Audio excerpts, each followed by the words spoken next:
ഈ പ്രോഗ്രാം നിങ്ങൾക്കായി അവതരിപ്പിക്കുന്നത് നിങ്ങളുടെ ഡിജിറ്റൽ ലോകം യാഥാർത്ഥ്യമാക്കൂ ഞങ്ങളിലൂടെ. ജില്ലയിലെ ഏറ്റവും വലിയ ഗൃഹോപകരണ വിതരണ ശൃംഖല ഹൈ റേഞ്ച് ഹോം അപ്ലയൻസസ്.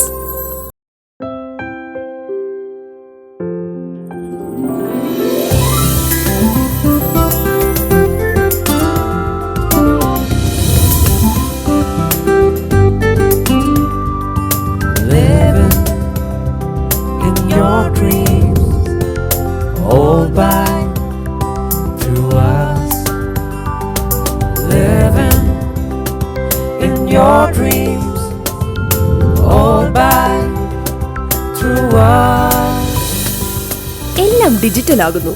നിങ്ങളുടെ ഡിജിറ്റൽ ലോകം യാഥാർത്ഥ്യമാക്കൂ ഞങ്ങളിലൂടെ. ജില്ലയിലെ ഏറ്റവും വലിയ ഗൃഹോപകരണ വിതരണ ശൃംഖല high range home appliances.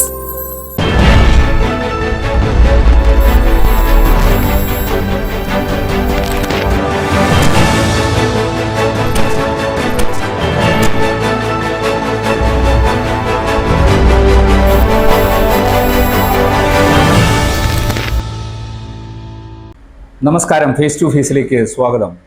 Face to ഫേസിൽ ഇന്ന് അതിഥിയായി എത്തിയിരിക്കുന്നത് ഇടുക്കി MP അഡ്വക്കേറ്റ് ഡീൻ കുര്യാക്കോസാണ്. നമസ്കാരം. ഈ ലോക്സഭാ തെരഞ്ഞെടുപ്പ് എടുത്തിരിക്കുന്നു. ഈ കോൺഗ്രസിനെ സംബന്ധിച്ച് വലിയ ടിസ്റ്റുകൾ നൽകുന്ന ഒരു തെരഞ്ഞെടുപ്പാണ്. പലയിടത്തും സ്ഥാനാർത്ഥികൾ ചേഞ്ച് ചെയ്യുന്നു. ഇടുക്കിയിൽ അങ്ങനെ ഒരു സ്ഥാനാർത്ഥി ചേഞ്ച് ഇല്ല എന്ന് ഞാൻ വിചാരിക്കുകയാണ്.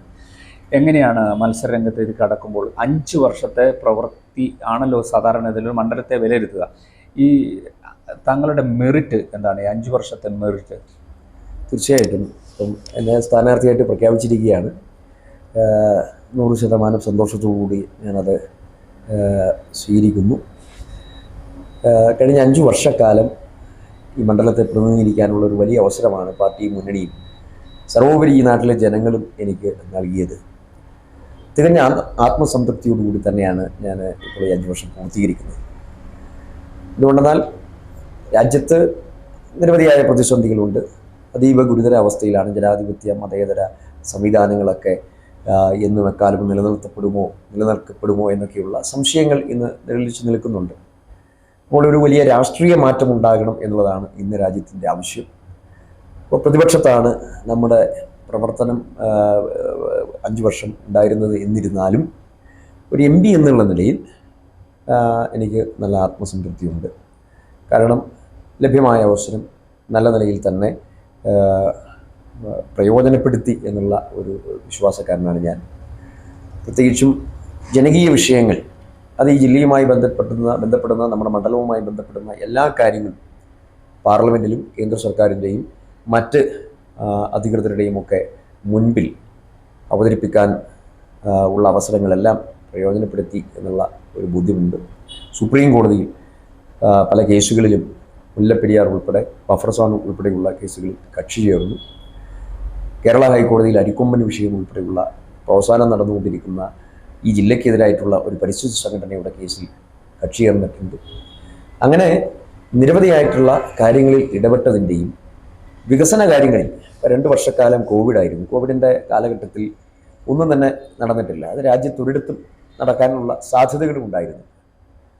ഫലത്തിലൊരു 3 വർഷക്കാലത്തെ പ്രവർത്തനം മാത്രമാണ് വികസന രംഗത്ത് നമുക്ക് ആക്റ്റീവായി ഇടപെടാൻ അവസരമുണ്ടായിരുന്നു. അത് പൂർണ്ണ തോതിൽ പ്രയോജനപ്പെടുത്താൻ സാധിച്ചു എന്നുള്ളതാണ്. ഒരു പ്രതിപക്ഷ MP എന്നുള്ള ആ ഒരു പരിമിതി ഉണ്ട് എങ്കിലും പരമാവധി കേന്ദ്ര സർക്കാരിൻ്റെ പദ്ധതികൾ ഇവിടെ അവതരിപ്പിക്കാനും കൊണ്ടുവരാനും കഴിഞ്ഞു എന്നുള്ളൊരു ആത്മവിശ്വാസം. അതായത് ഇപ്പോൾ നമ്മുടെ ജില്ല ശരിക്കും പറഞ്ഞാൽ ഇന്ന് നമ്മുടെ നാട് അഭിമുഖീകരിക്കുന്ന ഏറ്റവും വലിയതായ പ്രശ്നം ഈ പ്രദേശത്തിൻ്റെ അല്ലെങ്കിൽ മലയോര മേഖലയുടെ അതിജീവന പ്രശ്നമുണ്ട്. പ്രത്യേകിച്ചും പുതിയ തലമുറ ഈ നാട്ടിൽ തന്നെ നിലനിൽക്കണം എന്നുള്ള ആ ഒരു ആഗ്രഹക്കാരാണ് നമ്മളെല്ലാവരും. പക്ഷേ അതിനനുസരിച്ചുള്ള സൗകര്യങ്ങൾ ഇവിടെ വരണം. ഈ നാടിൻ്റെ എല്ലാ തരത്തിലുമുള്ള മറ്റ് വിഷയങ്ങൾക്കൊക്കെ ഒരു പരിസമാപ്തി ഉണ്ടാവും. അപ്പോൾ അടിസ്ഥാന വികസന രംഗത്ത് ദേശീയപാത വികസനം അത് ഏറ്റവും പരമപ്രധാനമാണ്. അക്കാര്യത്തിൽ തികഞ്ഞ അഭിമാനം എനിക്കുള്ളത് ജില്ലയിലെ എല്ലാ ദേശീയപാതകളും അതിൻ്റെ ഏറ്റവും വലിയതായ ഒരു വികസന മേഖലയിലേക്ക് അതിനെ കടത്തിവിടാൻ കഴിഞ്ഞിരിക്കുന്നു എന്നുള്ളതാണ്. NH 85 കൊച്ചി മുതൽ മൂന്നാർ വരെ ശരിക്കും പറഞ്ഞാൽ ആ പദ്ധതി ഭാരത്മാല പദ്ധതിയായി കേന്ദ്ര സർക്കാർ പ്രഖ്യാപിച്ചപ്പോൾ NHAIയിലേക്ക് അത് ഹാൻഡ് ഓവർ ചെയ്യാൻ, നാഷണൽ ഹൈവേ അതോറിറ്റി ഓഫ് ഇന്ത്യയിലേക്ക് ഈ റോഡ് ഹാൻഡ് ഓവർ ചെയ്യാൻ NHAI ഭാരത്മാലയുടെ പുതിയ അലൈൻമെൻറ്റ് തീരുമാനിച്ചപ്പോൾ അത് നമ്മുടെ ജില്ലയ്ക്ക് ഏറ്റവും അഭിമാനകരമായ ഒരു പദ്ധതിയാണ്. 45 മീറ്റർ ബിസിനസ് കോറിഡോറാണ് ഭാരത്മാല. അത് തൂത്തുക്കുടി മുതൽ കൊച്ചി വരെ എന്നുള്ള ആ ഒരു കൺസെപ്റ്റിൽ അതിൻ്റെ അലൈൻമെൻറ്റ് പൂർണ്ണമായും മാറ്റുകയാണ്. അപ്പോൾ അതായത് നമ്മുടെ ജില്ലയുടെ ഹൃദയഭാഗത്തു കൂടിയാണ് അതിൻ്റെ പുതിയ അലൈൻമെൻറ്റ് കടന്നു പോകുന്നത്. അപ്പോൾ നിലവിലുള്ള NH85 അബാൻഡൻ ചെയ്തു പോകുന്ന ഒരു സ്ഥിതിയാണ്. അപ്പോൾ നെടുങ്കണ്ടത്ത് നിന്നും ഒരു സ്ട്രേറ്റ് ലൈൻ പോലെ നമ്മുടെ കീരിത്തോട്, ചേലച്ചൂട് ആ ഒരു മേഖലയിലൂടെ വണ്ണപ്പുറം വഴി മൂവാറ്റുപുഴ വഴി അത് നേരെ എറണാകുളത്തേക്ക് പോകുന്ന ഒരു സ്ട്രേറ്റ് ലൈനാണ് പുതിയ ഭാരത്മാല അലൈൻമെൻറ്റ്. പക്ഷേ ഈ നിലവിലുള്ള NH ഇല്ലാതെയായി പോകുന്ന ഒരു സ്ഥിതിയാണ് ഉണ്ടായിരുന്നത്. അപ്പോൾ ആ ഘട്ടത്തിലാണ് ഞാൻ ഇടപെട്ടുകൊണ്ട് കേന്ദ്ര സർക്കാരിനെ സമീപിച്ചത്. അതിൻ്റെ ഫലമായി നമുക്ക് 1250 കോടി രൂപയുടെ വികസന പദ്ധതിയാണ് അനുവദിപ്പിച്ചെടുക്കാൻ സാധിച്ചത്. അതിൻ്റെ നിർമ്മാണം പുരോഗമിച്ചുകൊണ്ടിരിക്കുകയാണ്. നേര്യമംഗലത്തൊരു പുതിയ പാലം നിർമ്മിക്കാൻ അതുവഴി സാധിച്ചിരിക്കുന്നു എന്നുള്ളതാണ്. നേര്യമംഗലം പാലത്തിൻ്റെ ഇമ്പോർട്ടൻസ് ഞാൻ പറയാതെ തന്നെ അറിയാം. 96 വർഷങ്ങൾക്ക് ശേഷമാണ് അവിടെ ഒരു പുതിയ പാലം നിർമ്മിതമാകുന്നത്. എന്തുകൊണ്ടെന്നാൽ ലക്ഷക്കണക്കിന് സഞ്ചാരികൾ വരുന്ന നമ്മുടെ മേഖലയിൽ ട്രാഫിക് ബ്ലോക്ക് എന്നുള്ളത് ഒരു നിരന്തരമായിട്ടുള്ള ഒരു പ്രശ്നമായിരുന്നെങ്കിൽ അതിന് ആത്യന്തികമായി ഒരു അവസാനം കുറിക്കാൻ ഈ റോഡ് വികസന പദ്ധതി ഉപകരിക്കുമെന്ന കാര്യത്തിൽ സംശയമില്ല. അപ്പോൾ ബോഡിമെട്ട് മൂന്നാർ റോഡ് അത് വിജയകരമായി അതിൻ്റെ പരിസമാപ്തിയിലേക്ക് നമ്മൾ എത്തിച്ചു. അപ്പോൾ അതിൻ്റെ കണക്ടിവിറ്റിയായി ഈ റോഡ് കൂടി വന്നു ചേരുമ്പോൾ തീർച്ചയായും അത് ജില്ലയുടെ ഒരു വികസന കാര്യത്തിൽ ഏറ്റവും പ്രധാനപ്പെട്ടതാണ്. അടിമാലി കുമളി ദേശീയപാത ഡോക്ടർ മൻമോഹൻ സിംഗ് ഗവൺമെൻറ്റിൻ്റെ അവസാന കാലഘട്ടത്തിൽ 2014 മാർച്ച് മാസത്തിലാണ്, മാർച്ച് മാസം 2-ാം തീയതിയാണ് ഈ നാഷണൽ ഹൈവേ പ്രഖ്യാപിക്കുന്നത്. നമ്മുടെ ജില്ലയുടെ ഒരു ഹൃദയ രേഖയായിട്ടാണ് അടിമാലി മുതൽ കുമളി വരെ ആ ദേശീയപാത കടന്നു പോകുന്നത്. അത് 18 മീറ്റർ വീതിയിലേക്ക് അത് വികസിപ്പിക്കുകയാണ്. അതിൻ്റെ 3 ക്യാപിറ്റലിലെ നോട്ടിഫിക്കേഷൻ വന്ന് ഭൂമി ഏറ്റെടുക്കലിന് വേണ്ടി 350 കോടി രൂപ അനുവദിച്ചിട്ടുണ്ട്.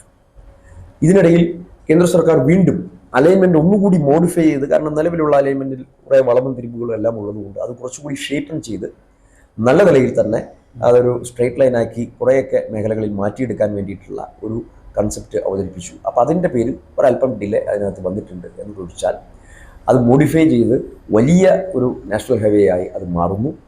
അതോടൊപ്പം നമുക്കുള്ള അഡ്വാൻറ്റേജ് അടിമാലിയിലും ചെറുതോണിയിലും കട്ടപ്പനയിലും ബൈപ്പാസുകൾ അതോടൊപ്പം അംഗീകരിച്ചിരിക്കുന്നു എന്നുള്ളതാണ്. അതോടൊപ്പം തന്നെ ചെറുതോണി പാലത്തിൻ്റെ നിർമ്മാണം പൂർത്തീകരിച്ചു. ഞാൻ MP ആയിരിക്കുന്ന കാലഘട്ടത്തിൽ ആ പാലത്തിൻ്റെ അനുമതി മുടങ്ങിക്കിടക്കുകയായിരുന്നു. വെച്ചാൽ അതിന് മുമ്പ് സമർപ്പിച്ചിരുന്ന പദ്ധതി ഓവർ എസ്റ്റിമേറ്റ് ആയതുകൊണ്ട് അത് നിരാകരിച്ചു നിന്നിരുന്ന ഒരു സ്ഥിതിയിൽ നിന്നും അതിൻ്റെ എസ്റ്റിമേറ്റ് കോസ്റ്റ് കുറച്ചുകൊണ്ട് അവിടെ ചെറുതോണി പാലം സാധ്യമാക്കിയതിൻ്റെ നിർമ്മാണം പൂർത്തീകരിച്ചു. അതോടൊപ്പം തന്നെ NH183 മുണ്ടക്കയം കുമളി അതിനും 3 ക്യാപിറ്റലിലെ നോട്ടിഫിക്കേഷൻ പുറപ്പെടുവിച്ചു. ഭൂമി ഏറ്റെടുക്കലിൻ്റെ ഏറ്റവും നിർണായകമായ ഒരു ഘട്ടത്തിലാണ്. അപ്പോൾ കേന്ദ്ര സർക്കാർ ഇപ്പോൾ 4 വരി പാതയാക്കി വികസിപ്പിക്കണം എന്നുള്ള ഒരു തരത്തിലേക്ക് അതിൻ്റെ തീരുമാനം മാറ്റിയിരിക്കുന്നു. അപ്പോൾ വണ്ടിപ്പെരിയാറിൽ ബൈപ്പാസ് അനുവദിച്ചിരിക്കുന്നു. അതിന് കല്ലിടൽ ആ റോഡിൻ്റെ നിർമ്മാണവുമായി ബന്ധപ്പെട്ട അതിൻ്റെ ബൗണ്ടറി ഫിക്സ് ചെയ്തുകൊണ്ടിരിക്കുകയാണ്. അപ്പം അങ്ങനെ 3 ദേശീയപാതകളും ഏറ്റവും നിർണായകമായ ഒരു വികസനത്തിലേക്ക് കടക്കുന്നു. ബൈപ്പാസുകൾ വണ്ടിപ്പെരിയാറിലും കട്ടപ്പനയിലും ചെറുതോണിയിലും മൂവാറ്റുപുഴയിലും കോതമംഗലത്തും അനുവദിച്ചിരിക്കുകയാണ്.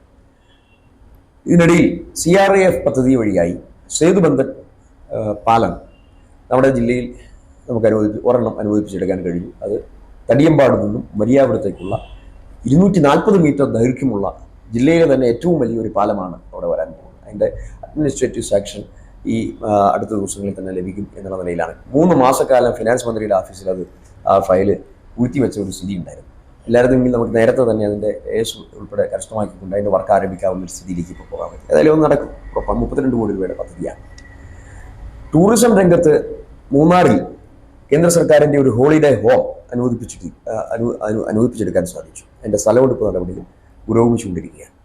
കട്ടപ്പനയിൽ 100 ബെഡ് ESI ആശുപത്രി അത് അനുവദിച്ചു. അതിൻ്റെ സ്ഥലമെടുപ്പ് നടപടികൾ പൂർത്തീകരിച്ചതെന്ന് വെച്ചാൽ ഇനി കട്ടപ്പന മുനിസിപ്പാലിറ്റി ആ സ്ഥലം അങ്ങ് ഹാൻഡ് ഓവർ ചെയ്താൽ മാത്രം മതി. 100 ബെഡ് ആശുപത്രി തൊഴിലാളി മേഖലയ്ക്ക് ഏറ്റവും സംതൃപ്തിയുള്ള ഒരു പദ്ധതിയാണ്. എന്ന് വെച്ചാൽ 100% സൗജന്യമായ ചികിത്സ, വിദഗ്ധ ചികിത്സ 100 ബെഡ് ആശുപത്രി കേരളത്തിലാകെ ഒരെണ്ണമുള്ളൂ എന്ന് നമുക്കാണ് കട്ടപ്പനയിലാണ് ലഭിച്ചിരിക്കുന്നത്. തൊടുപുഴയിൽ കേന്ദ്രീയ വിദ്യാലയം, ജില്ലയിലെ 2ാമത്തെ കേന്ദ്രീയ വിദ്യാലയം ആരംഭിക്കാനുള്ള എല്ലാ സജ്ജീകരണങ്ങളും സ്ഥലം ഏറ്റെടുത്തു.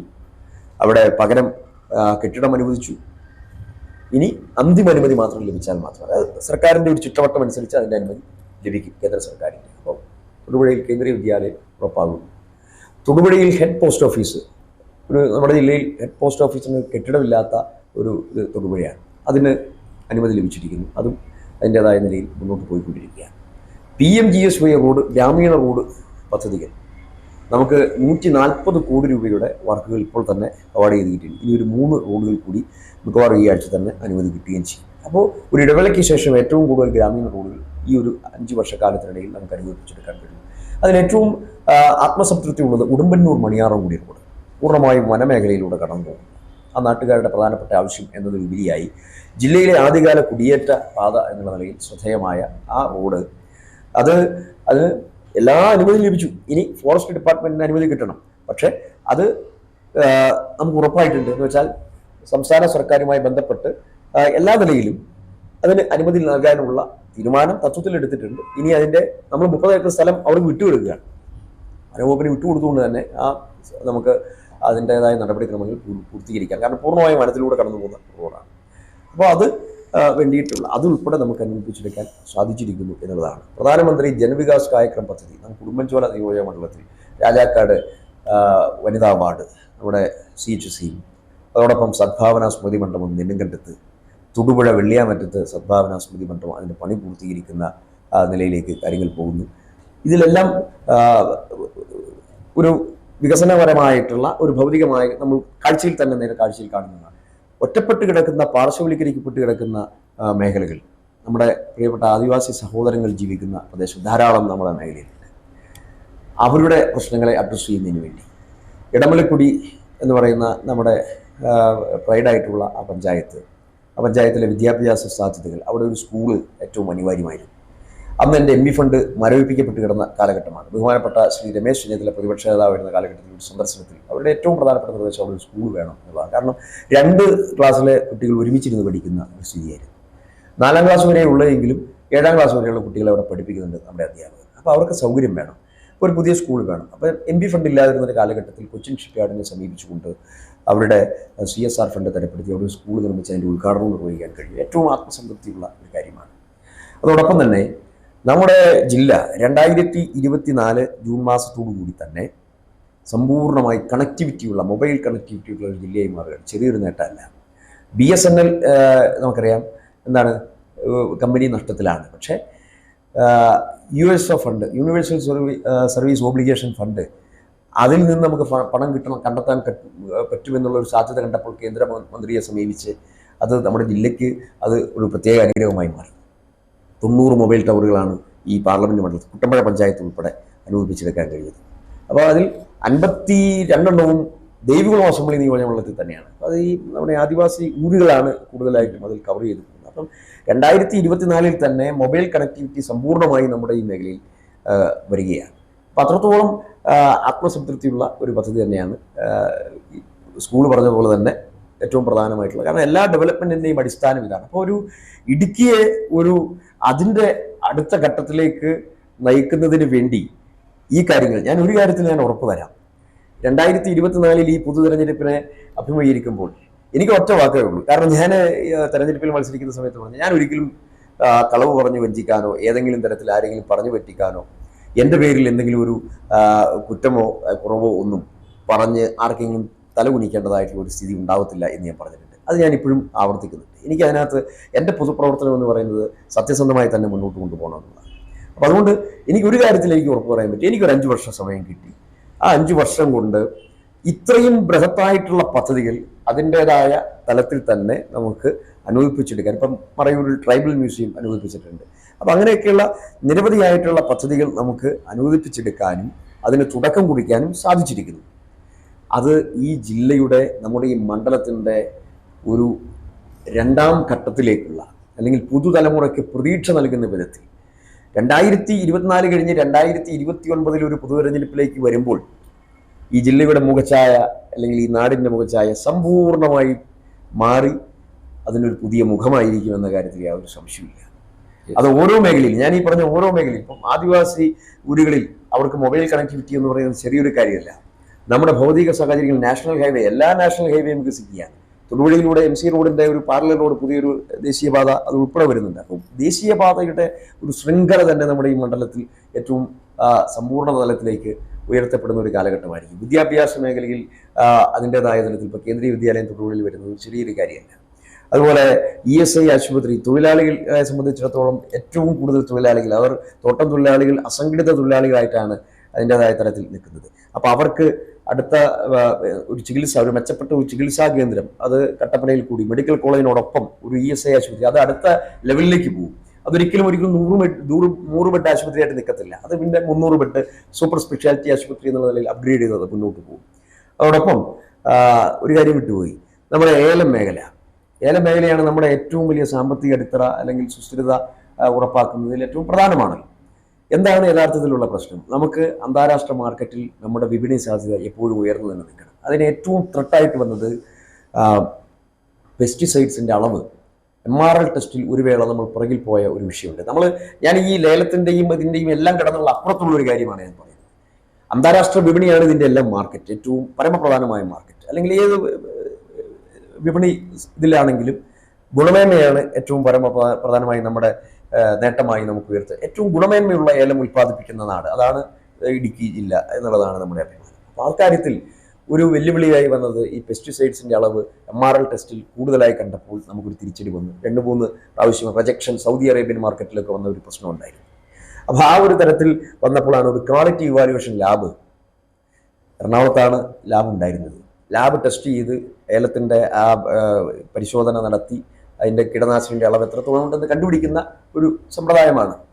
അത് നമ്മുടെ ജില്ലയിൽ കൊണ്ടുവരണം എന്നുള്ള ഒരു നിലപാട് സ്വീകരിച്ചതിൻ്റെ ഫലമായി മയിലാടുംപാറ ഏലം ഗവേഷണ കേന്ദ്രത്തിൽ അവിടെ ക്വാളിറ്റി ഇവാലുവേഷൻ ലാബ് സ്ഥാപിക്കാൻ കഴിഞ്ഞു. അതൊരു ദീർഘവീക്ഷണത്തോടു കൂടി നമുക്ക് ചെയ്യാം. കാരണം ഇത് ഭാവിയിൽ അത് കൃഷിക്കാർക്ക് അവരുടെ ഏലം കൊണ്ടുവന്ന് ടെസ്റ്റ് ചെയ്ത് അളവ് എത്രത്തോളം ഉണ്ടെന്ന് പരിശോധിച്ച് അവരുപയോഗിക്കേണ്ട കീടനാശിനി ഏതാണെന്ന് അവർക്ക് തന്നെ സ്വയം തീരുമാനിക്കാനുള്ള ഒരു സ്വയം പര്യാപ്തിയിലേക്ക് മറ്റുള്ളവർ പറയുന്ന ഉപദേശിക്കുന്നതിനപ്പുറത്ത് എൻ്റെ ഏലം നല്ല ഗുണമേന്മയുള്ളതായിരിക്കണം എന്നുള്ള എൻ്റെ തീരുമാനത്തിലേക്ക് ആ കാര്യങ്ങൾ കൊണ്ടുവരാൻ ഈ ലാബ് സഹായിക്കും. അതൊരു ചെറിയൊരു കാര്യമല്ല.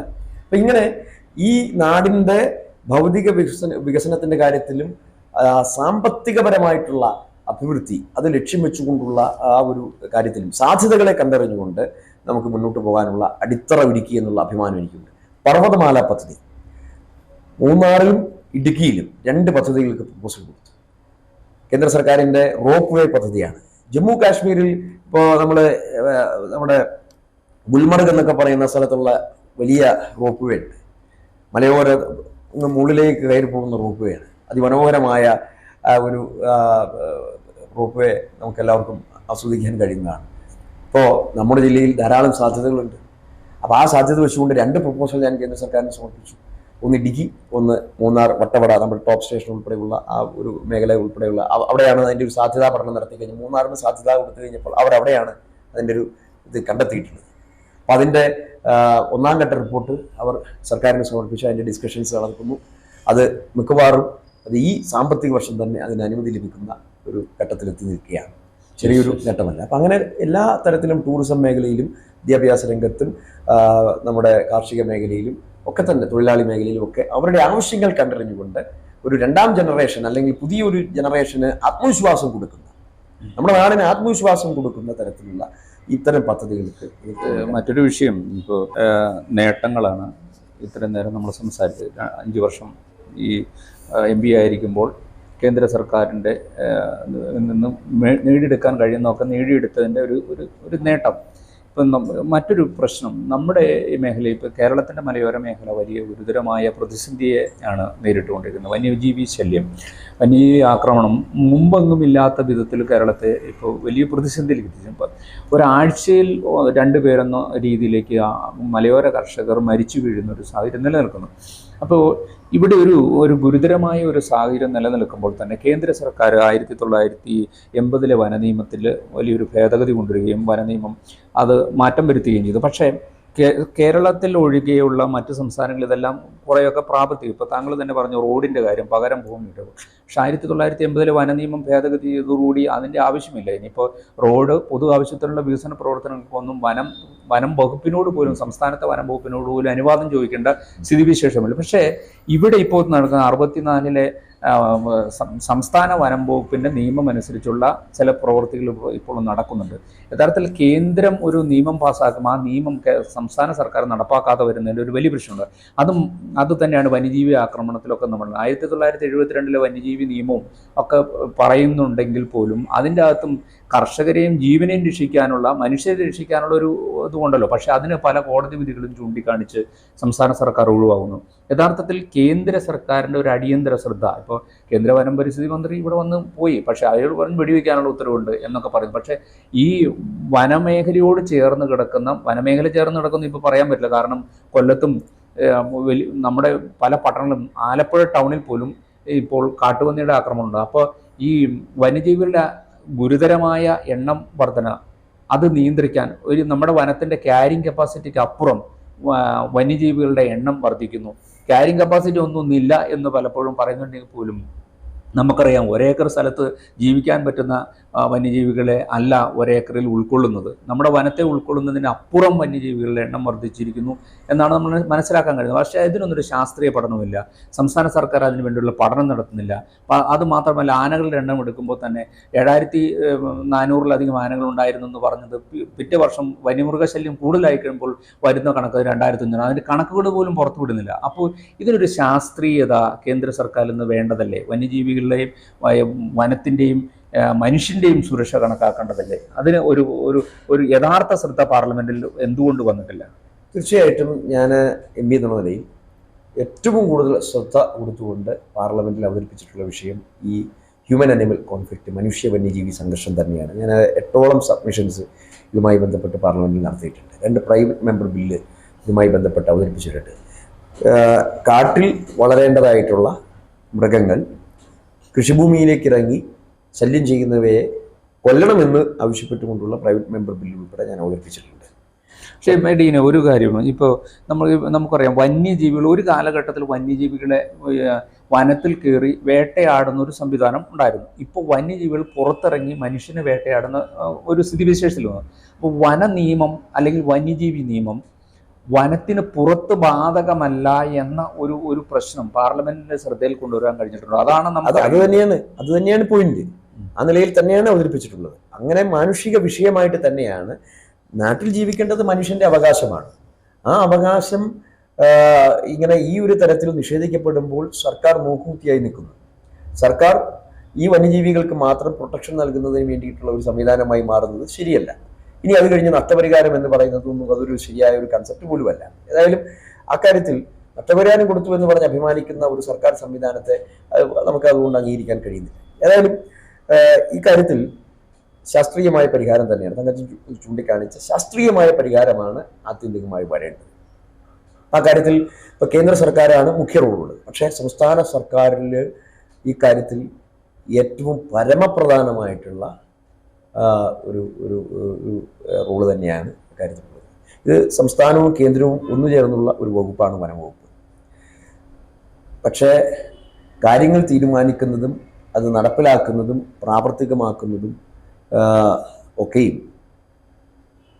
ജനങ്ങളുമായി ബന്ധപ്പെട്ടുള്ള വിഷയങ്ങളിൽ ഈ പ്രശ്നങ്ങൾ ലഘൂകരിക്കുന്നതിൽ സംസ്ഥാന സർക്കാരിനാണ് മുഖ്യ റോൾ. ഇവിടെ ഒരു വിഷയം, ഇവിടെ ഏത് വന്യജീവി ആക്രമണമുണ്ട്. ഇപ്പോൾ ഇവിടെ മണി എന്ന് പറയുന്ന ഒരാൾ കഴിഞ്ഞ ദിവസം മരിച്ചു. അതിന് മുമ്പ് 2 പേര് ചിന്നക്കനാലിൽ മരിച്ചു. നമുക്കറിയാൻ 40-50ഓളം പേര് ഈ ചുരുങ്ങിയ വർഷത്തിനുള്ളിൽ ആളുകളെ ആനകളും കാട്ടുപോത്തും ഒക്കെ ആയിട്ട് ഇങ്ങനെ കൊലപ്പെടുത്തും. അപ്പോൾ എല്ലാം പറയുന്നത്, സംസ്ഥാന സർക്കാർ പറയുന്നത് ഇതെല്ലാം കേന്ദ്രത്തിൻ്റെ കയ്യിലിരിപ്പ് കൊണ്ടാണ്, കേന്ദ്രം തിരുത്തുന്നില്ല എന്നുള്ള രീതിയിൽ പറയുന്നു. യഥാർത്ഥ വസ്തുത ജനങ്ങൾ കേൾക്കുമ്പോഴത്തേക്കും അയ്യോ ഇത് കേന്ദ്ര നിയമമാണെന്ന് പറയുന്നു. സംസ്ഥാന സർക്കാർ വേറൊരു രീതി പറയുന്നു. ഇത് മനുഷ്യനൊരു വല്ലാത്തൊരവസ്ഥയിൽ എന്താണ് ഇനി ഞാൻ എന്ത് ചെയ്യണം? എൻ്റെ വനത്തോട് ചേർന്ന് നടക്കും. ഇപ്പോൾ വനത്തോട് ചേർന്നൊന്നും പറയാൻ പറ്റില്ല. ടൗണിൽ പോലും കാട്ടുപന്നിയും അതുപോലെ തന്നെ കടുവയും ഇറങ്ങി ആളെ കൊല്ലുന്നത്. ഇപ്പോൾ വയനാട്ടിൽ സംഭവിച്ചത് പട്ടണത്തിലാണ്. പട്ടണത്തിൽ കാട്ടാന ഇറങ്ങി ഒരാളുടെ വീടിൻ്റെ മുറ്റത്ത് വെച്ചാണ് അയാളെ കൊല്ലുന്നത്. അപ്പോൾ വനത്തിൽ മാത്രമല്ല നമുക്ക് വന അതിർത്തിയിൽ മാത്രമല്ല നമ്മുടെ ജനത്തിന് സുരക്ഷയില്ലാത്തത്, പട്ടണങ്ങളിലും നമുക്ക് സുരക്ഷയില്ലാത്ത ഒരു കണ്ടീഷൻ വരുന്നു. അപ്പോൾ ഇവിടെ ഈ പറയുന്ന രീതിയിൽ ന്യായവും അന്യായവും ഒന്നും പറഞ്ഞിട്ട് വലിയ കാര്യമൊന്നുമില്ല. അവിടെ ജനത്തിൻ്റെ ജീവന് സുരക്ഷയാണ് വേണ്ടത്. അതിനുള്ള ക്രിയാത്മകമായ ഇടപെടൽ അത് ഏത് ഗവൺമെൻറ്റാണ്. അപ്പോൾ ഇപ്പോൾ കേന്ദ്രമന്ത്രി വന്നിട്ട് പറഞ്ഞാൽ ഇതെല്ലാം ഞങ്ങൾ അങ്ങ് തന്നിട്ടുണ്ട്, നിങ്ങൾ വെടിവെച്ചോളൂ എന്ന് പറയാം. അപ്പോൾ വെടിവെച്ചോളൂ എന്ന് പറയുമ്പോഴത്തേക്കും മുംബൈ ഹൈക്കോടതിയിൽ പൂന ബെഞ്ചിന്റെ വിധി ചൂണ്ടിക്കാണിച്ച് അവിടെ വെടിവെക്കാൻ ഉത്തരവിട്ടവൻ അകത്ത് പോയോണ്ട് വന്നു എന്നുള്ള രീതിയിൽ ഇവിടുത്തെ വനം വകുപ്പ് പറയുന്നു. അപ്പോൾ വനം വകുപ്പ് ഉദ്യോഗസ്ഥൻ ഒരിക്കൽ വനം വകുപ്പ് ഉദ്യോഗസ്ഥൻ ഇന്നെ വെടിവെക്കാൻ ഉത്തരവിട്ടു, അയാൾ പോയി പനിച്ച് ആശുപത്രി കിടന്നു എന്നാണ് പറയുന്നത്. അപ്പോൾ ഇങ്ങനെ ഉത്തരവാദിത്തപ്പെട്ട ആളുകളിൽ നിന്ന് ഒഴിവായി പോകുന്നു, യാതൊരു നടപടിയും. ഇപ്പോൾ മൂന്നാറിൽ പടയപ്പോ ആളെ കൊന്നു, ആളുകളെ വീണ്ടും നിരന്തര ശല്യം. പക്ഷെ അവിടെയൊന്നും ഈ RRT ടീം ഇല്ല. അവിടെയൊന്നും ഇന്നലെയും മിനിയാന്നും എല്ലാ ദിവസവും ഈ പരിപാടി നടക്കുകയാണ്. അപ്പൊ ഇവിടെ ആരാണ് ആക്റ്റീവ് ചെയ്യുന്നുണ്ട്, ആരാണ് ചെയ്യേണ്ടത്, അവിടെയാണ് ഒരു വിഷയം ഉദിക്കുന്നത്. അത് തന്നെയാണ് തങ്കച്ചൻ പറഞ്ഞാണ് യഥാർത്ഥ പോയിന്റ്. എന്താണ് ഇതിനകത്ത് ഒരു സൊല്യൂഷൻ? ആരാണ്, ഏത് ഗവൺമെൻറ്റാണ് അത് ചെയ്യേണ്ടത്? അത് പൂർണ്ണമായി സംസ്ഥാന ഗവൺമെൻറ്റാണ്. അതായത് നമുക്ക് നമ്മുടെ നാട്ടിലെ വന്യജീവി പ്രശ്നം ഉണ്ടാകുന്ന സ്ഥലങ്ങളെല്ലാം നമുക്കറിയാം. ഇടുക്കി ജില്ലയിൽ നമുക്കറിയാമല്ലോ. അതിനപ്പുറത്ത് കുറച്ചുകൂടി സ്ഥലങ്ങളുണ്ടാവും, അത് നമുക്ക് ഐഡന്റിഫൈ ചെയ്യാമല്ലോ. നിസ്സാരമായി ഒരു ഗവൺമെൻറ് വിചാരിച്ചാൽ നടക്കുന്ന കാര്യമില്ലുള്ളൂ. സ്ഥിരമായി വന്യജീവി ആക്രമണങ്ങൾ ഉണ്ടാകുന്ന സ്ഥലം നമുക്കറിയാം. ചിലപ്പോൾ കുറച്ചുകൂടി സ്ഥലങ്ങൾ കൂടിയിട്ടുണ്ടാവും, അത് നമുക്ക് അറിയാം, അടയാളപ്പെടുത്താം.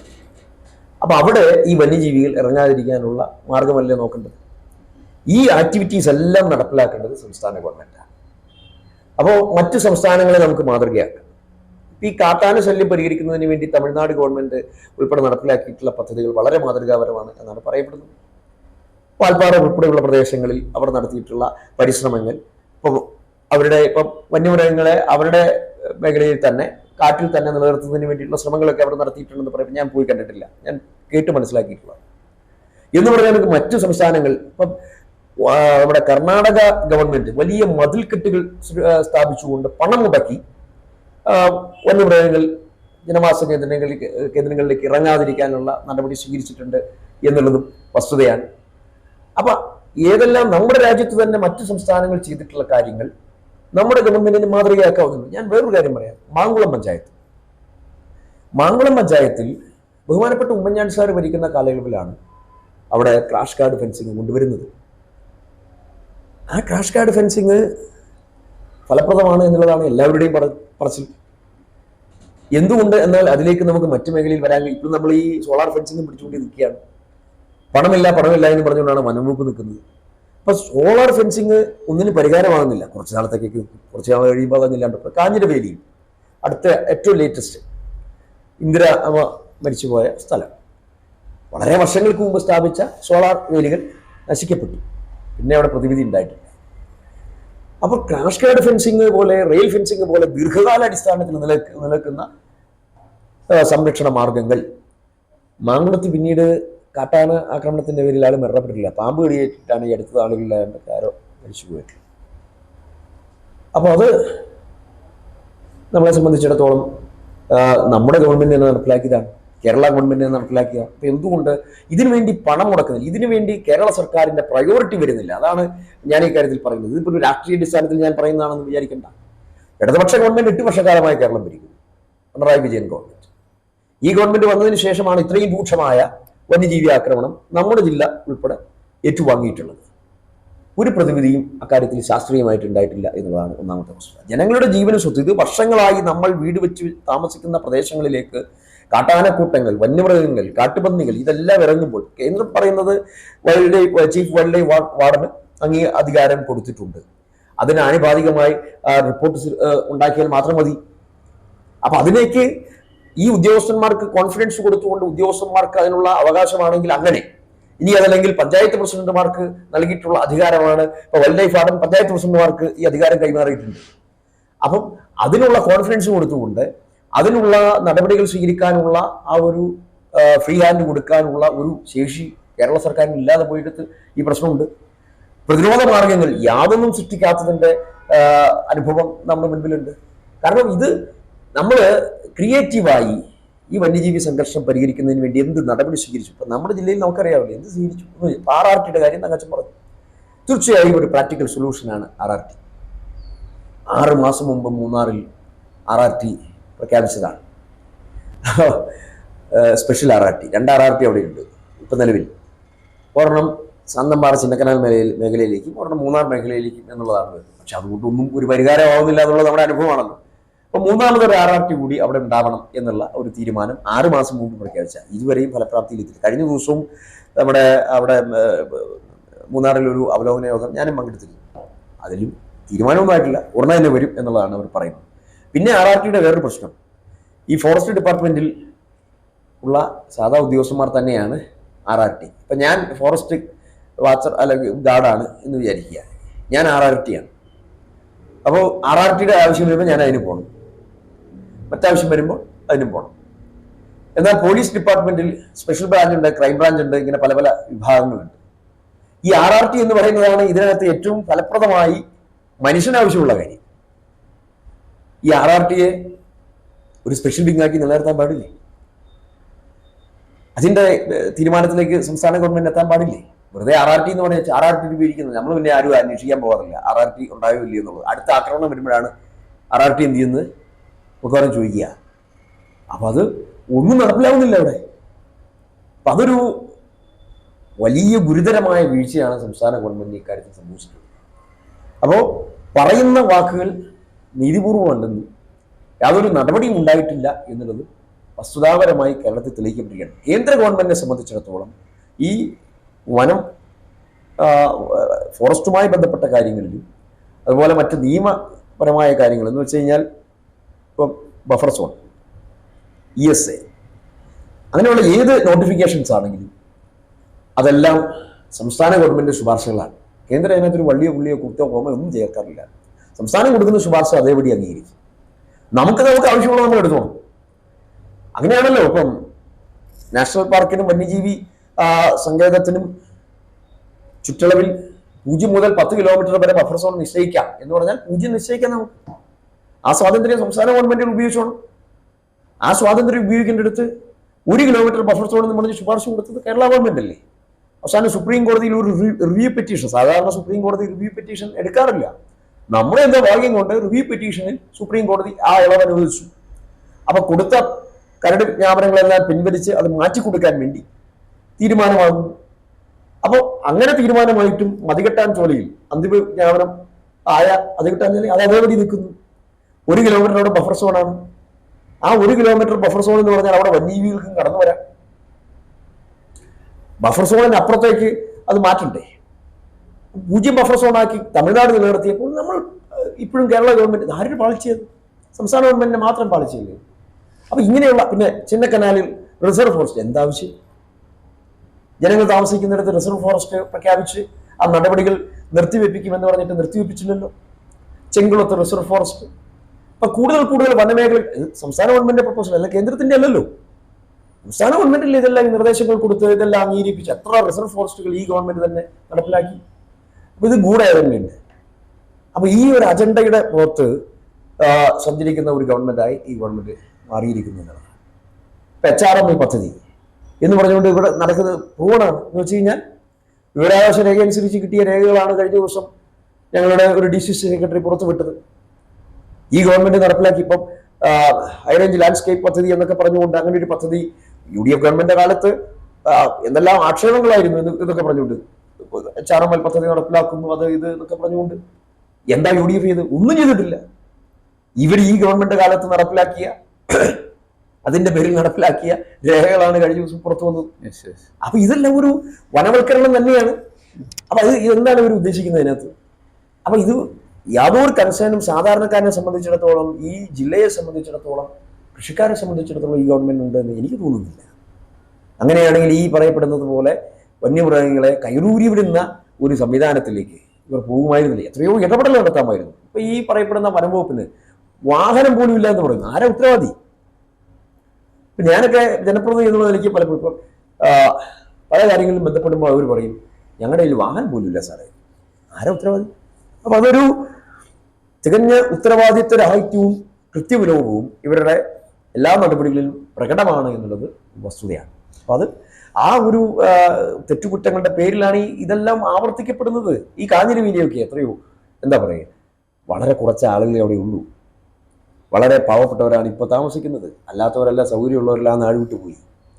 ആ ആളുകൾക്കൊരു സംരക്ഷണം കൊടുക്കാൻ നേരത്തെ തന്നെ സോളാർ വേലി ഉള്ളതായിരുന്നു. അതുകൊണ്ട് ഇപ്പോൾ 1,92,00,000 രൂപ മൂന്നാർ DFO ഇവിടെ എന്ന് വെച്ചാൽ ഈ ഒരു ഏരിയയിലേക്ക് അല്ലെങ്കിൽ ഇടുക്കി ജില്ല മൊത്തം എടുത്തോ 1,92,00,000 രൂപ സംസ്ഥാന ഗവൺമെന്റിന്റെ പ്രപ്പോസൽ കേന്ദ്ര സർക്കാരിന് മുമ്പിലുണ്ടായിരുന്നു കഴിഞ്ഞ സാമ്പത്തിക വർഷം. അത് കുറച്ച് ഡിലേ ആയി. ഇതറിഞ്ഞ് ഞാൻ അപ്പോൾ തന്നെ കേന്ദ്രമന്ത്രിയെ സമീപിച്ചു പറഞ്ഞു അത് ഉടനെ തന്നെ അനുവദിക്കുമെന്ന്. ആ പണം ഉടനെ തന്നെ അനുവദിച്ചു. പക്ഷെ അതിന്റെ ഇംപ്ലിമെന്റേഷൻ ഇപ്പോഴും ആയിട്ടില്ല. അപ്പം ഈ ഞാൻ ആദ്യം പറഞ്ഞെടുത്ത് ഒന്നുകൂടി പറയാം. ഏറ്റവും കൂടുതൽ വന്യജീവി സംഘർഷം കുറയ്ക്കുന്നതിന് വേണ്ടി പണം മുടക്കിയിട്ടുള്ളത് ഞാൻ മനസ്സിലാക്കുന്നത് ഈ പറയപ്പെടുന്ന മാങ്കുളം മേഖലയിലാണ്. ഈ അടുത്ത കാലത്ത് അതിന് ഗുണം അവിടെയുണ്ട്. ആ ഒരു തരത്തിൽ ഏറ്റവും കുറച്ച് പണം മുടക്കിയിട്ടുള്ളത് ഏറ്റവും കൂടുതൽ വന്യജീവി ആക്രമണം ഉണ്ടായി ആളുകൾ രക്തസാക്ഷികളായി മാറിയ ഇരകളാക്കി മാറ്റപ്പെട്ട നമ്മുടെ ചിന്നക്കനാൽ മുതൽ മൂന്നാർ വരെ. അപ്പോൾ ഇത് എന്ത് തലതിരിഞ്ഞ നയമാണ്? അപ്പോൾ ഇത് ഏത് തരത്തിൽ അവിടെ പൈസ മുടക്കേണ്ട സ്ഥലത്ത് കൂടുതൽ ഇമ്പോർട്ടൻസ് കൊടുക്കേണ്ട സ്ഥലത്ത് ഇമ്പോർട്ടൻസ് കൊടുത്തിരുന്നെങ്കിൽ മാങ്കുളത്ത് കൊടുത്തത് നന്നായി. മാങ്കുളത്ത് ആ ഒരു സേഫ്റ്റി അവർക്ക് ഉണ്ടാക്കി കൊടുക്കാൻ വേണ്ടി പണം മുടക്കിയത് നന്നായിട്ടുണ്ട്. അതുപോലെ തന്നെ ഇവിടെയും ചെയ്തിരുന്നെങ്കിൽ ഇക്കാര്യത്തിൽ കുറേയൊക്കെ പരിഹാരം നമുക്ക് ഉണ്ടാകുമായിരുന്നല്ലോ. ഇപ്പോൾ മറ്റൊരു ശാസ്ത്രീയ വശങ്ങളിൽ പല വിദേശ രാജ്യങ്ങളും ചെയ്യുന്ന ഒരു ശാസ്ത്രീയ മാർഗങ്ങളുണ്ട്. ഈ വന്യജീവികളുടെ എണ്ണം പെരുകുമ്പോൾ അവർ ചെയ്യുന്നത്. ഇപ്പോൾ ഓസ്ട്രേലിയയിൽ കങ്കാരുകളുടെ ഹണ്ടിങ്ങിനുള്ള അവർ ഹണ്ടിങ് കൊടുക്കുന്നു. അമേരിക്കയിൽ പെരുമ്പാമ്പുകളെ വേട്ടയാടാൻ അതിന് പ്രതിഫലം പൊതുജനത്തിന് കൊടുക്കുകയാണ്. $15,000 വരെ കൊടുക്കുന്ന ഒരു സംവിധാനമുണ്ട്. അതുപോലെ തന്നെ സിംഗപ്പൂരിൽ അവിടെ ചെന്നായ്ക്കളെ അവരുടെ ദേശീയ മൃഗമായിട്ട് പ്രഖ്യാപിച്ച് പല രാജ്യങ്ങളും ചെയ്യുന്ന ശാസ്ത്രീയതയുണ്ട്. ഇതിന് ഒരു അളവിൽ അപ്പുറത്തേക്ക് വന്യമൃഗങ്ങളുടെ എണ്ണം വർദ്ധിക്കുമ്പോൾ ഉണ്ടാകുന്ന അത് ക്രമവൽക്കരിക്കാനും ക്രമീകരിക്കാനൊക്കെ വേണ്ടിയിട്ട് ഈ രീതിയിലുള്ള ഹണ്ടിങ് അനുവദിക്കുക അതിൻ്റെ ശാസ്ത്രീയ മാർഗം അവലംബിക്കാറുണ്ട്. നമ്മളിപ്പോൾ ഈ 18ാം നൂറ്റാണ്ടിലെ ഒരു തത്വം പറഞ്ഞുകൊണ്ടിരുന്ന ജനങ്ങളുടെ ജീവൻ വന്യമൃഗങ്ങൾ എടുക്കുകയും ചെയ്യുന്നു. പാർലമെന്റിൻ്റെ ശ്രദ്ധയിൽ ഇത്തരത്തിലുള്ളൊരു ഈ വിദേശ രാജ്യങ്ങൾ ഫോളോ ചെയ്യുന്ന ആ ഒരു മാർഗത്തെ എന്തുകൊണ്ട് താങ്കൾ മുന്നോട്ട് വെച്ചിട്ടില്ല? ഞാൻ വെച്ചിട്ടുണ്ട്. ഈ അഭിപ്രായം തന്നെ പറഞ്ഞിട്ടുണ്ട്. ശാസ്ത്രീയമായി വിദേശ രാജ്യങ്ങൾ സ്വീകരിച്ചിട്ടുള്ള മാർഗങ്ങൾ നമ്മൾ അഡോപ്റ്റ് ചെയ്യണം എന്നാവശ്യം ഞാൻ എല്ലാ സബ്മിഷനിലും ഞാൻ അവതരിപ്പിച്ചിട്ടുണ്ട്. കേന്ദ്രമന്ത്രിയുമായി ബന്ധപ്പെട്ട സംസാരത്തിലും ഈ കാര്യങ്ങൾ അവതരിപ്പിച്ചിട്ടുണ്ട്. കേന്ദ്ര ഗവൺമെന്റ് അക്കാര്യത്തിൽ ഒരു നിലപാട് സ്വീകരിക്കേണ്ടതാണ്, സംശയമില്ല. അതിനകത്ത് കേന്ദ്ര സർക്കാർ അക്കാര്യത്തിൽ നിലപാട് മാറ്റണം. അത് ഇപ്പോഴും ഈ പറഞ്ഞ കാര്യത്തോട് ഞാൻ 100% യോജിക്കുന്നു. ശാസ്ത്രീയമായി ക്യാരിയിങ് കപ്പാസിറ്റിക്ക് അനുസരിച്ചുകൊണ്ട് അത് നിലനിർത്താൻ അല്ലെങ്കിൽ ഓവറായിട്ട് വരുന്ന എണ്ണപ്പെരുപ്പം അത് ഒഴിവാക്കിയെടുക്കാൻ വേണ്ടി ഹണ്ടിങ് അത് മറ്റു രാജ്യങ്ങളിലുണ്ട്, അത് നമ്മുടെ രാജ്യത്തും കൊണ്ടുവരേണ്ടതാണ്. ഇനി അതല്ലെങ്കിൽ മറ്റു മാർഗങ്ങൾ സ്വീകരിക്കേണ്ടതാണ്. അപ്പോൾ അത് 100% കേന്ദ്ര സർക്കാർ അത് നയരൂപീകരണത്തിലൂടെ അത് കൊണ്ടുവരും. മറ്റൊരു കാര്യം ഇപ്പൊ ഈ ഹണ്ടിങ് എന്ന് പറയുമ്പോഴത്തേക്കും ചിലപ്പോൾ മൃഗസ്നേഹികൾക്ക് വേദനിക്കും. മറ്റു മാർഗങ്ങളുണ്ട്. ഇപ്പോൾ നമുക്കിപ്പോൾ തന്നെ ചീറ്റുകളെ നമ്മൾ മറ്റ് വിദേശ രാജ്യങ്ങളിൽ കൊണ്ടുവന്ന് കോടാനുകോടി രൂപ ചെലവഴിച്ചാൽ പല രാജ്യങ്ങളും ഏഷ്യൻ എലിഫന്റിനെ തേടുന്നുണ്ട്. നമ്മുടെ ഇവിടുത്തെ ടൈഗേഴ്സിനെ തേടുന്നുണ്ട്. നമ്മുടെ ഓരോ ജീവികൾക്കും കോടാനുകോടി $, വില പറയുന്ന രാജ്യങ്ങളുണ്ട്. ആ രാജ്യങ്ങളിലേക്കൊക്കെ നമുക്കുണ്ടാകും. മാത്രമല്ല ഹുങ്കികളെ നമുക്ക് ഈ വന്യമൃഗ ശല്യം രൂക്ഷമാകുന്ന സാഹചര്യത്തിൽ വലിയ ഈ പടയപ്പ പോലെയുള്ള ആവശ്യങ്ങൾക്ക് നടക്കുന്ന ആളുകളെയൊക്കെ വേണമല്ലോ.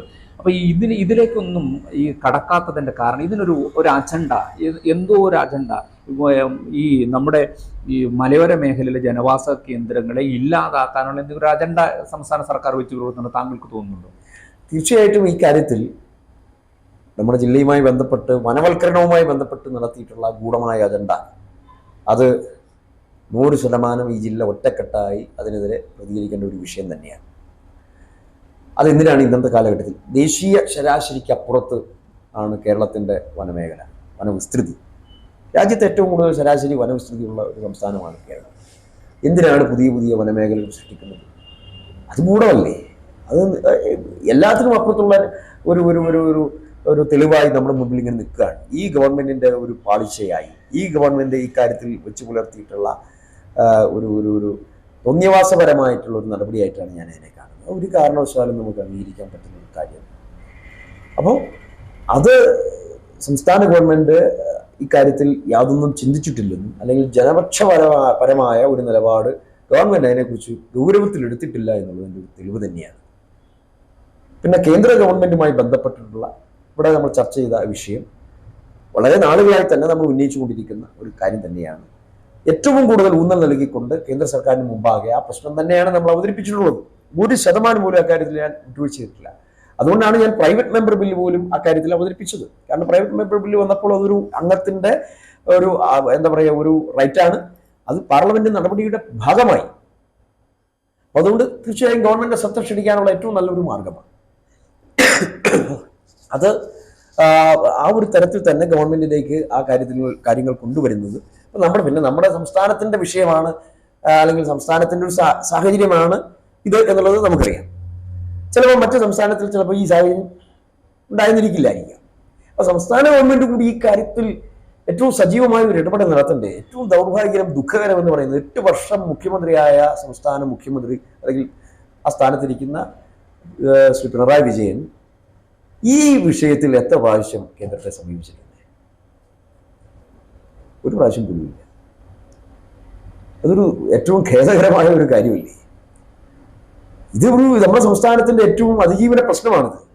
മലയോര മേഖലയുമായി ബന്ധപ്പെട്ട് ഉടനീളമുള്ള ഒരു പ്രശ്നമാണ്. ഒരു പ്രാവശ്യമെങ്കിലും മുഖ്യമന്ത്രിക്ക് ഇക്കാര്യത്തിൽ ഇടപെടാൻ സാധിച്ചിട്ടുണ്ടെന്ന് പറയാൻ കഴിയും? ഇല്ലല്ലോ. അതൊരു വസ്തുതയാണ്. അത് ഇപ്പൊ ഇനി അദ്ദേഹം മുഖ്യമന്ത്രിയായ ആ നാൾ മുതലുള്ള ഹിസ്റ്ററി എടുത്തു, ഒരിക്കൽ പോലും ESA, ബഫർ സോൺ, വനവൽക്കരണം, ഇനി അതല്ലെങ്കിൽ ഈ പറഞ്ഞ ഏതെങ്കിലും കാര്യം, ഒരു കാര്യത്തിലും കമാമൊരക്ഷരം ഉരിയാടിയിട്ടുമില്ല. കേന്ദ്രത്തോട് ഈ നയം തെറ്റാണ്, ഇത് തിരുത്തണം എന്ന് പറഞ്ഞുകൊണ്ട് ആകെപ്പാടെ ഗവൺമെന്റ് ലിസ്റ്റിൽ കാട്ടുപന്നിയെ ഇൻക്ലൂഡ് ചെയ്യണം എന്ന കാര്യത്തിൽ വനം വകുപ്പ് മന്ത്രിയുടെ ഒരു കത്ത് അവിടെ ഉണ്ട്. ഈ കഴിഞ്ഞ 5 വർഷത്തിനിടയിൽ ആകെ ഞാൻ കണ്ടിട്ടുള്ള സംഗതി അത് മാത്രമാണ്. അതിനോട് 100% സപ്പോർട്ട് ചെയ്തുകൊണ്ട് അതിശക്തമായ നിലയിൽ തന്നെ പാർലമെന്റിൽ ആ വിഷയം ഞാൻ അവതരിപ്പിച്ചിട്ടുമുണ്ട്. ഗവൺമെന്റ് ലിസ്റ്റ് നമ്മുടെ wild life protection act, amendment act ചർച്ച ചെയ്തപ്പോൾ ഗവൺമെന്റ് ലിസ്റ്റ് ഇല്ലാതെയാക്കിയത് അതിനെ ശക്തമായി എതിർത്തുകൊണ്ട് ആ ചർച്ചയിൽ ഞാൻ ആ കാര്യം അവതരിപ്പിച്ചിട്ടുമുണ്ട്. ഇതൊക്കെ യാഥാർത്ഥ്യങ്ങളാണ്. അതിനപ്പുറത്ത് കേന്ദ്ര സർക്കാരിന്റെ ഭാഗത്തു നിന്നും അല്ലെങ്കിൽ ഇങ്ങനെ ഒരു നടപടി നമ്മുടെ സംസ്ഥാനത്തിന് ഉണ്ടാവണം എന്നാവശ്യപ്പെട്ട് സംസ്ഥാന ഗവൺമെന്റ് പോയതായിട്ട് ഞാൻ കാണുന്നു. മറ്റൊരു വിഷയമാണ് ഈ ഭൂതിപ ചട്ടവുമായി ഭൂതിപ നിയമ ഭേദഗതിയുമായി ബന്ധപ്പെട്ട് ഇപ്പോൾ വലിയ പ്രശ്നങ്ങൾ നേരിടുകയാണ്. നമ്മുടെ 1960 ലാൻഡ് അസൈൻമെൻറ്റ് ആക്ട് സംസ്ഥാന സർക്കാർ ഭേദഗതി ചെയ്തിരിക്കുന്നു. 64 ചട്ടത്തിലെ ഗുരുതരമായ വീഴ്ച പരിഹരിക്കുന്നതിന് വേണ്ടിയിട്ടാണ് ഈ നിയമ ഭേദഗതി എന്നാണ് പറയുന്നത്. യഥാർത്ഥത്തിൽ നിയമ ഭേദഗതി ബില്ല് അവതരിപ്പിച്ചു. ഇപ്പോൾ പ്രതിപക്ഷവും ഭരണപക്ഷവും ഏകാണ്ടമായ ബില്ല് അവതരിപ്പിച്ചു. പക്ഷേ ഇവിടുത്തെ കർഷക സംഘടനകൾ പറയുന്നത് ആ ബില്ലിൽ വലിയ ഗുരുതരമായ വിഷയങ്ങളുണ്ട്. അത് ശരിക്ക് മലയോര കർഷകരെ വീണ്ടും പ്രശ്നങ്ങളിൽ നിന്നും പ്രശ്നങ്ങളിലേക്ക് നയിക്കുന്നതാണെന്നാണ് ഒരാരോപണം. എന്തായാലും ഗവർണറിൻ്റെ അടുത്ത് ആ ബില്ല് ഇപ്പോൾ നിലനിൽക്കുകയാണ്. ഗവർണർ ഒപ്പുവെച്ച നിയമമായി മാറാം. അങ്ങനെ നിയമമായി മാറിയാലുണ്ടാകുന്ന വിഷയം, അല്ലെങ്കിൽ മാറിക്കഴിഞ്ഞാൽ അത് മലയോര കർഷകർക്ക് പ്രതീക്ഷ നൽകുന്നതാണോ? യഥാർത്ഥത്തിൽ ഈ ബില്ലുമായി ബന്ധപ്പെട്ട് താങ്കൾ എന്താണ് മനസ്സിലാക്കുന്നത്? ഈ ബില്ല് 100% ജനവിരുദ്ധമാണ്. ഒരു സംശയം അക്കാര്യത്തിലില്ല. ഇപ്പൊ ബില്ലിനെ അനുകൂലിച്ചു പ്രതിപക്ഷം എന്ന് പറയുമ്പോൾ പ്രതിപക്ഷം അക്കാര്യത്തിൽ കൊടുത്ത ഭേദഗതികളെല്ലാം തള്ളിക്കളഞ്ഞു. പിന്നെ പ്രതിപക്ഷ നേതാവിന്റെ പ്രസംഗം മാത്രം ശ്രദ്ധിച്ചാൽ മതി. ഇക്കാര്യത്തിൽ ക്രമവൽക്കരണം എന്ന് പറഞ്ഞുകൊണ്ട് ഒരു പൈസ പോലും ഫൈൻ അടയ്ക്കുകയോ ഫീസ് അടയ്ക്കുകയോ ഒന്നും ചെയ്യാൻ പാടില്ല. ഇത് 5 തരം ഫൈനും ഫീസും ഒക്കെയാണ് ഗവൺമെന്റ് നിശ്ചയിച്ചിട്ടുള്ളത്. അതോടൊപ്പം തന്നെ ഉദ്യോഗസ്ഥ കൊള്ളയ്ക്ക് ഇത് അവസരമൊരുക്കും. ഭരണ നേതൃത്വത്തിന് നേരിട്ട് ഇതിനകത്ത് ഇടപെടാനുള്ള സാഹചര്യം ഒരുക്കപ്പെടും. ഖജനാവ് നിറയ്ക്കുന്നതിന് വേണ്ടിയിട്ടുള്ള മറ്റൊരു ഉപാധിയായി ഇത് മാറും. ഗവൺമെന്റ് ഇതിനെ മാറ്റും. ഇങ്ങനെയുള്ള അപകടങ്ങൾ, ഇതിനെല്ലാം വിക്ടിംസായി, ഇരകളായി നമ്മുടെ ജില്ലയിലെ യഥാർത്ഥ കൃഷിക്കാർ 64 റൂൾ അനുസരിച്ച് പട്ടയം കൈവശം വെച്ചിട്ടുള്ള ആളുകൾ എല്ലാവരും മാറുകയും ചെയ്യും. അപ്പം അതുകൊണ്ട് ഈ ഒരു സാഹചര്യത്തോട് പ്രതിപക്ഷം ഒരു കാരണവശാലും യോജിക്കുന്നില്ല എന്നും UDF അധികാരത്തിലെത്തിയാൽ സർവതന്ത്ര സ്വതന്ത്ര പട്ടയം, അല്ലെങ്കിൽ ആ പറയുന്ന ഉപാധി ഇല്ലാത്ത പട്ടയം എന്നുള്ളത് ആ ഒരു നയത്തിൽ തന്നെ അടിസ്ഥാനമാക്കിക്കൊണ്ടുള്ള തീരുമാനമെടുക്കുമെന്നും പ്രതിപക്ഷ നേതാവ് അസന്നിഗ്ധമായി ഈ അടിമാലിയിൽ തന്നെ, അല്ലെങ്കിൽ ഇടുക്കി ജില്ലയിൽ വിവിധ വേദികളിൽ തന്നെ, പത്രസമ്മേളനത്തിൽ തന്നെ അദ്ദേഹം പ്രഖ്യാപിച്ചിട്ടുണ്ട്. UDFന്റെ നയം അതാണ്. ഇവിടെ ശരിക്കും ജനങ്ങളെ കബളിപ്പിക്കുകയാണ് പ്രതിപക്ഷം. ഇപ്പൊ ഗവർണർ ഒപ്പുവെച്ചാൽ ഇതെല്ലാം പ്രതിസന്ധി തീരുന്നു എന്നാണ് ഇവർ പറയുന്നത്. സത്യത്തിൽ ഗവർണർ ഒപ്പുവെക്കാത്തതുകൊണ്ടാണ് ഇവർ രക്ഷപ്പെട്ടു നിൽക്കുന്നത്. ഗവർണർ ഒപ്പുവെച്ച് കഴിഞ്ഞാൽ പിറ്റേ ദിവസം തൊട്ട് അതിന്റെ ചട്ടം രൂപീകരിച്ച് പുറത്തിറക്കണം. ചട്ടം രൂപീകരിച്ച് പുറത്തിറക്കി എന്താ നടപ്പിലാക്കാൻ പോകുന്നത്? ഫൈൻ ഈടാക്കി ഈ പറയപ്പെടുന്ന നമ്മൾ വർഷങ്ങളായി അവകാശപ്പെട്ടിരുന്ന ഭൂമിക്ക് കരാടക്കി അല്ലെങ്കിൽ ഫൈൻ അടച്ച് അത് ക്രമവൽക്കരിക്കേണ്ടി വരും. കെട്ടിടത്തിന് ഫൈൻ അടയ്ക്കേണ്ടി വരും. സർക്കാരിന്റെ എല്ലാ അനുമതിയും വാങ്ങി സർക്കാരിന്റെ എല്ലാ തരത്തിലുമുള്ള അംഗീകാരത്തോടു കൂടി നിർമ്മിച്ച കെട്ടിടങ്ങൾക്ക് കൈവശം വെച്ചിരിക്കുന്ന വസ്തുവിന് കൂടുതൽ ഫൈൻ അടയ്ക്കേണ്ട ഒരു സ്ഥിതിയിലേക്ക് കാര്യങ്ങൾ മാറും. ജനം മുഴുവൻ CPM എതിരാകും. അതൊരു യാഥാർത്ഥ്യമാകാൻ പോവാണ്. ഇന്നല്ലെങ്കിൽ നാളെ അതുണ്ടാവും. ഈ ഗവർണർ ഒപ്പുവെച്ചത് നിയമമായാൽ ഈ നാട്ടിൽ ഒറ്റ CPM നേതാവിന് പോലും ഇടതുപക്ഷ നേതാവിന് പോലും വഴിയിൽ നടക്കാൻ പറ്റാത്ത ഒരു സാഹചര്യം ഇവിടെ സൃഷ്ടിക്കപ്പെടും. അപ്പൊ അതുകൊണ്ട് എല്ലാ നിലയിലും ജനവിരുദ്ധമായ ഒരു നിയമമാണ് അവർ പാസ്സാക്കിയിരിക്കുന്നത്. ഒരു ചട്ടഭേദഗതി എന്ന് പറയുന്നത് ആദ്യമായിട്ടൊന്നുമല്ല. ഇനി അവർ ഏതെല്ലാം തരത്തിൽ എടുത്തിട്ട് ന്യായീകരിക്കാൻ ശ്രമിച്ചാലും ചട്ടഭേദഗതി എന്നുള്ളത് ഇതിനു മുമ്പുണ്ടായിരുന്നതാണ്. ഈ പറയപ്പെടുന്നത് പോലെ മുൻകാല പ്രാബല്യത്തോടുകൂടി ഈ വസ്തുവകകളിൽ നിർമ്മിച്ചിട്ടുള്ള കെട്ടിടങ്ങൾ അത് കാലാനുസൃതമായി പരിഷ്കരിക്കാവുന്നതാണ് എന്നുള്ള, അല്ലെങ്കിൽ അതിന് വേണ്ടിയതായിട്ടുള്ള ഒരു മറ്റ് നൂലാമാലകളില്ലാത്ത തരത്തിലുള്ള ഒരു ചട്ടഭേദഗതിയിലൂടെ ആ പ്രശ്നം പരിഹരിക്കാമായിരുന്നു. എല്ലാ നിയമവിദഗ്ധരും പറയുന്ന കാര്യം അതാണ്. പ്രതിപക്ഷം അതിനെ 100% സ്വാഗതം ചെയ്തതാണ്. ആദ്യഘട്ടത്തിൽ അത് തന്നെയായിരുന്നു ഇവരുടെ നിലപാട്. പിന്നീടാണ് ഗവൺമെന്റിന്റെ നിലപാട് മാറിയിട്ടുള്ളത്. അപ്പം അതൊന്നും ഈ നാട്ടിലെ ജനങ്ങൾക്ക് ഒരു പരിഹാരമായി, ഇപ്പം അവതരിപ്പിച്ചിട്ടുള്ള നിയമം ഒന്നും ഒരു പരിഹാരമായി വരാൻ പോകുന്നില്ല. അത് ജനങ്ങളെ കൂടുതൽ പ്രതിസന്ധിയിലേക്ക് കൊണ്ടുപോകുന്ന ഒരു കാര്യം നമ്മൾ മനസ്സിലാക്കണം. ഈ വന്യജീവി സംഘർഷമാണെങ്കിലും ഈ ഭൂപതിവ് നിയമമാണെങ്കിലും ഇതെല്ലാം സാമ്പത്തികമായി ഈ ജില്ലയെ തകർക്കുന്ന തരത്തിലാണ്. ഇടുക്കിയുടെ സാമ്പത്തിക ആ ഒരു ഉയർച്ചയെ തടുത്തു നിർത്തുന്നതും വെല്ലുവിളിക്കുന്നതുമായിട്ടുള്ള സർക്കാർ നടപടികളാണ് ഇവ രണ്ടും. വന്യജീവി പ്രശ്നത്തിൽ ഇടപെടാത്തതും ഈ ഭൂനിയമങ്ങളിൽ അനാവശ്യമായി ജനങ്ങളെ പീഡിപ്പിക്കുന്നതും. ജനങ്ങൾക്ക് സ്വതന്ത്രമായി ജീവിക്കാനുള്ള അവകാശം കൊടുക്കേണ്ട സർക്കാർ, അവരുടെ ജീവനും സ്വത്തും സംരക്ഷണം കൊടുക്കേണ്ട സർക്കാർ ഒരു വശത്ത് നിയമപരമായി പീഡിപ്പിക്കുകയും മറുവശത്ത് വന്യമൃഗങ്ങളെ അഴിച്ചുവിട്ട് പീഡിപ്പിക്കുകയും ചെയ്യുകയാണ് ചെയ്തുകൊണ്ടിരിക്കുന്നത്. അതൊരു കാരണവശാലും അംഗീകരിക്കാൻ പറ്റുന്ന കാര്യമല്ല. അത് ഈ ഗവൺമെന്റ് തന്നെ അവരുടെ നയം തിരുത്തി ജനങ്ങൾക്ക് ആശ്വാസകരമായ നടപടി സ്വീകരിക്കേണ്ടതാണ്.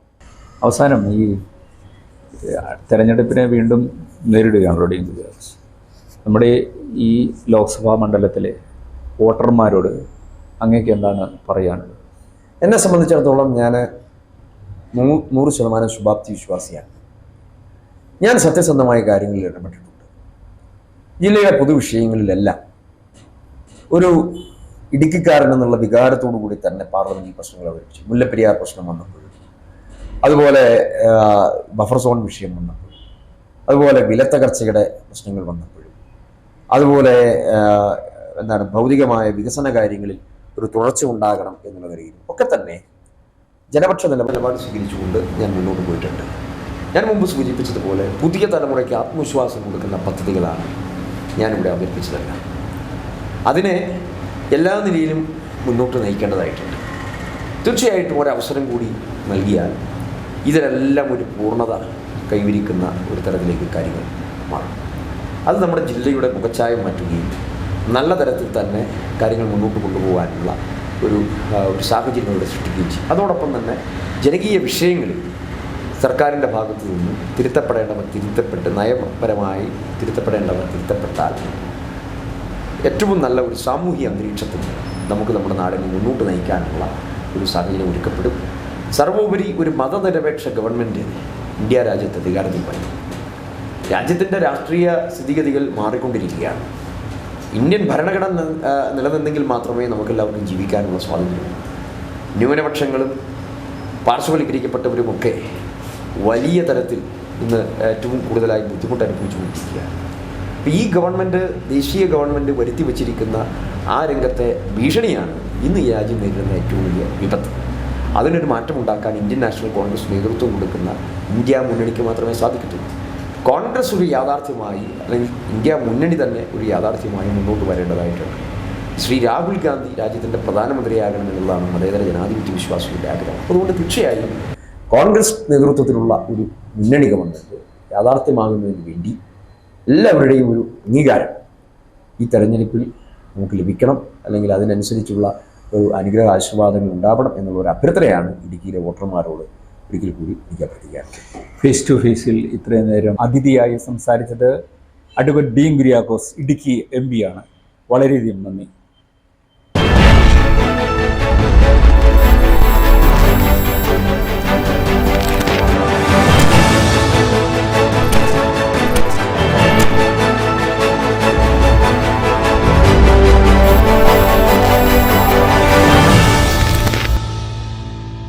ഈ പ്രോഗ്രാം നിങ്ങൾക്കായി അവതരിപ്പിച്ചത് നിങ്ങളുടെ ഡിജിറ്റൽ ലോകം യാഥാർത്ഥ്യമാക്കൂ ഞങ്ങളിലൂടെ.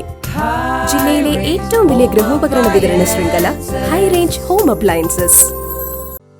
ഹോം അപ്ലയൻസുകൾക്കും ഡിജിറ്റൽ ഗാഡ്ജറ്റ്സുകൾക്കും പുറമെ 52,000-ലധികം എസൻഷ്യൽ പ്രോഡക്റ്റുകൾ ഉൾപ്പെടുത്തി ഏറ്റവും വലിയ ഷോപ്പിംഗ് എക്സ്പീരിയൻസിനെ ഹൈ റേഞ്ച് ഹൈപ്പർമാർട്ട് ഷോറൂമിലൂടെ ഏറ്റവും വലിയ കളക്ഷനുകളും മറ്റാർക്കും നൽകാനാവാത്ത ഓഫറുകളും ഉൾപ്പെടുത്തി ഫാം ഫ്രഷ് വെജിറ്റബിൾ